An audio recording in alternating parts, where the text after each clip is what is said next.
see you, Dr. Kare. Thank you. How are you doing today? Only 5 years ago, Natwar Vyas says his life was just as normal as can be. He felt healthy, he had a good job.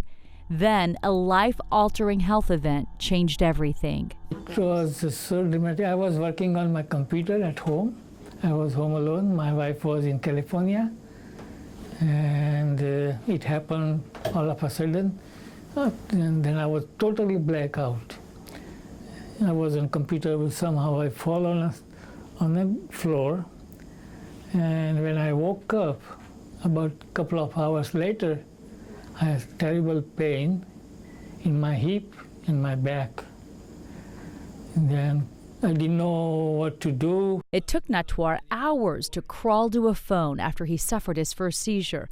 When he fell out of his chair, he seriously injured his head, hip, and back. L1, L2, 3 was already damaged, but the second epilepsy, L4 and 5 also collapsed. With patients like that, they already have coexisting medical problems. And I think in his case, he had some arthritis, and then having that seizure, all of a sudden out of surprise, all the fractures that led to more medical issues. Like a blood clot he suffered after being bedbound so long.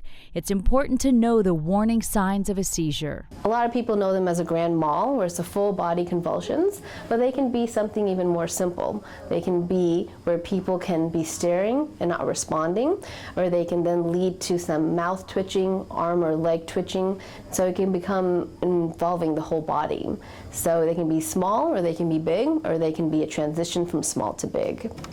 Dr. Kara from Kelsey Seybold Clinic definitely sees the trend of more seniors dealing with seizures. And that's because people were living longer. So there's more medical diseases, more medical problems that now they're suffering, and that can lead to seizures. She says it's important to figure out why it's happening, whether it's a stroke, infection, or tumor, then treat the seizure, often with medication.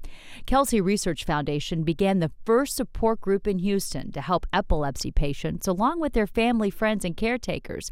They also have a program called Uplift, and that's what they do to help patients and their moods. Oftentimes, a lot of our epilepsy patients do live alone. They don't have family or friends, so being able to connect to other patients that have epilepsy is extremely important, so they feel that they can connect to somebody that understands them. 2015. Natwar agrees.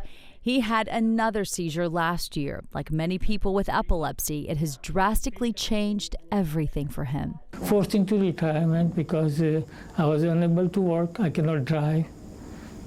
So painful, I cannot ride in a car. Limited on your mobility. The local support group helps these patients from feeling isolated. Sure.